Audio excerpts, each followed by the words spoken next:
जय हिंद स्टूडेंट। आज हम लोग फर्स्ट लेक्चर देखेंगे अपने पीपीएस का, या हम कह सकते हैं सी लैंग्वेज ट्यूटोरियल का, जिसमें हम लोग देखेंगे मेमोरी। हमारे ये ह्यूमन ब्रेन की मेमोरी नहीं, हम लोग यहाँ पर देखने वाले हैं computer memory. What is computer memory? Computer memory होती क्या है, हम इसको यहाँ पर डिटेल में देखेंगे। इसके क्या क्या टाइप्स होते हैं, इसमें क्या क्या डिफरेंसेस होते हैं, हम इन सबको यहाँ पर देखने वाले हैं। हमने पहले भी डिस्कस किया था, जो हमारा इंट्रोडक्टरी वीडियो था जिसमें हमने सिलेबस को डिस्कस किया था कि जो भी मैं आपको पढ़ाऊंगा उसकी मैं आपको पीपीटी भी प्रोवाइड करते जाऊंगा। तो पीपीटी आपको जब आपका ये चैप्टर कंप्लीट हो जाएगा तो उसके बाद आपको ये कंप्लीट पीपीटी मिल जाएगी, और साथ ही साथ आपको हैंड रिटेन नोट्स भी आपको मिल जाएगी। तो चलिए अब हम लोग देखते हैं मेमोरी होती क्या है और इसमें क्या क्या टाइप्स होते हैं, इसकी यूनिट क्या होती है, ये सब चीज़ हम लोग यहाँ पर डिटेल में देखते हैं। तो मेमोरी होती क्या है, सबसे पहले यहाँ पर एक डिफिनीशन दी गई है, उसको हम लोग यहाँ पर देखते हैं। Memory is a storage where the computer store all their data and information. Computer memory is a generic term which include all type of data storage used by a computer to store information and data। Basically यहाँ पर इसने बताया क्या है कि memory एक तरह का स्टोरेज होता है, एक डिवाइस बोल सकते हैं, एक प्लेस बोल सकते हैं, जहाँ पर कि कंप्यूटर अपने डाटा को स्टोर करता है, अपने इंफॉर्मेशन को स्टोर करता है। जैसे अगर कंपेयर करें एक रियल लाइफ एग्जांपल से, जैसे हमारे ह्यूमन माइंड में एक हमारी मेमोरी होती है, जो हमारे ब्रेन के अंदर हम लोग क्या करते हैं, हम वहाँ पर डाटा को स्टोर ही तो करते हैं, हम कोई चीज़ याद करते हैं। जब हमें उस डाटा की ज़रूरत होती है तो हम वहाँ से रिकॉल करके उस डाटा के अनुसार वर्क करते हैं। जैसे मैं आपके सामने ये चीज़ें बोल रहा हूँ, ये जितने भी डाटा हैं वो मेरे ब्रेन की मेमोरी से ही तो आ रहे हैं, ऐसा तो है नहीं कि और कहीं से आ रहे हैं। मेरी मेमोरी में वो चीज़ें फीड हैं, मैं वहाँ से उनको रिकॉल करके आपके सामने बोल रहा हूँ। तो हमारी एक ब्रेन की मेमोरी बहुत ही फास्ट होती है। तो उसी तरह हमारे कंप्यूटर में भी टाइप्स होते हैं मेमोरी के, जो कुछ फास्ट होते हैं, जो हमारे स्लो होते हैं, वो भी हम वहाँ पर डिस्कस करेंगे। तो यहाँ पर देखिए बात की गई है बेसिकली मेमोरी जो हमारी होती है दो टाइप की होती है, एक हमारी होती है प्राइमरी मेमोरी और दूसरी हमारी होती है सेकेंडरी मेमोरी। तो प्राइमरी और सेकेंडरी क्या होती है, इनको हम यहाँ पर थोड़ा सा समझते हैं। जैसे यहाँ पर दिया गया है, हमारा कंप्यूटर मेमोरी को दो पार्ट में डिवाइड किया गया है, एक हमारी प्राइमरी और एक हमारी यहाँ पर सेकेंडरी मेमोरी दिया गया है।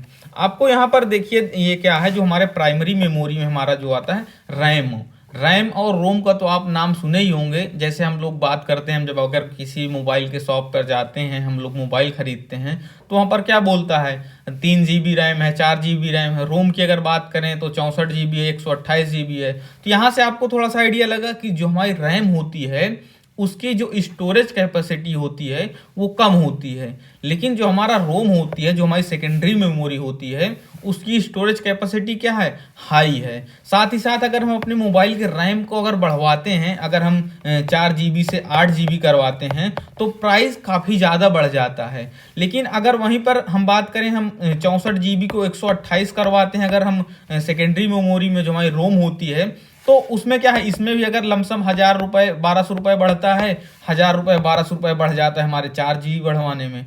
तो ये क्या हुआ कि हमारी यहाँ पर क्या हो गई, जो रैम हो गई, रैम महंगी भी है। जो हमारी रोम से हमारी रैम महंगी है, जो हमारी रोम होती है सेकेंडरी मेमोरी होती है। अगर बात करें फुल फॉर्म की, तो फुल फॉर्म तो आपको पता ही हो, जो हमारी रैम होती है उसका नाम हमारा होता है रैंडम एक्सेस मेमोरी, जो हमारी होती है रोम रीड ओनली मेमोरी। तो ये हमारे मेमोरी के फुल फॉर्म हो गए। अब यहाँ पर हमने दो चीज़ बात कर ली, एक हम यहाँ पर इसके पैसे की बात कर ली, और साथ ही साथ हम इसके क्या है, जो स्टोरेज कैपेसिटी, इसकी बात कर ली। अब यहाँ पर हमने पैसे की हो गई कि हमारा जो रैम होती है वो काफ़ी एक्सपेंसिव होती है, ये हमारी जो रोम होती है इनएक्सपेंसिव होती है। ये चीज़ें होंगे। अगर प्राइमरी में जो हमारे रैम की बात करें, इसमें टाइप की बात करें, तो टाइप इसके हैं, हमारा होता है डी रैम होता है, हमारा एस रैम होता है, DRD रैम होता है। तो ये डी रैम का मतलब होता है हमारा डायनेमिक रैम, एस रैम का मतलब होता है हमारा स्टैटिक रैम। तो ये हमारे क्या हो गए, रैम के टाइप हो गए। अगर रोम की बात करें तो हमारा पी रोम होता है, ईपी रोम होता है, डबल ईपी रोम होता है। तो ये हमारे क्या होते हैं, सेकेंडरी मेमोरी के हो गए। आपको कई बार जैसे एग्जाम में कभी कभी आपसे जैसे क्वेश्चन जब पूछेगा, तो वहाँ पर आपसे अगर ये पूछ ले, आपको थोड़ा सा डायग्राम बना के बताना पड़ेगा। जैसे आप एक यहाँ पर ट्रेंगल का डायग्राम बना देंगे, यहाँ पर आप क्या होगा, आप मेमोरी के टाइप्स लिख सकते हैं। जैसे हमारे कैचे मेमोरी भी होती है, हमारा मेन मेमोरी होती है, प्राइमरी मेमोरी होती है, सेकेंडरी मेमोरी होती है। तो वहाँ पर आप सबके यहाँ पर एक एक करके टाइप्स लिख करके वहाँ पर आप जैसे मान लीजिए हमने यहाँ पर प्राइमरी मेमोरी लिख दिया, यहाँ पर सेकेंडरी मेमोरी लिख दिया।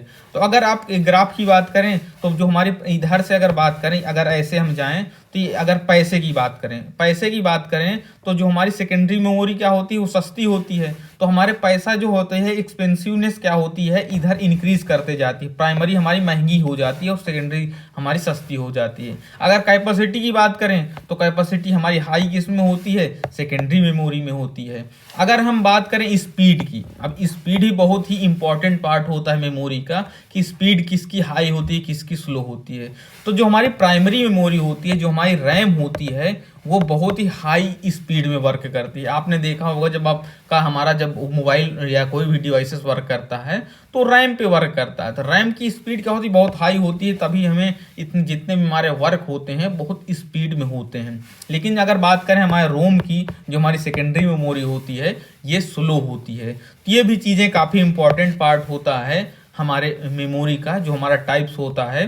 तो इसीलिए यहाँ पर हमारे मेमोरी को हम लोग डिवाइड करते हैं दो टाइप में, एक हमारा होता आता है प्राइमरी, एक हमारा होता है सेकेंडरी। अगर आपसे बेसिकली ये क्वेश्चन जब आते हैं तो 2 नंबर में अगर अगर सिंगल क्वेश्चन मेमोरी पे आया तो 2 नंबर पे आएगा।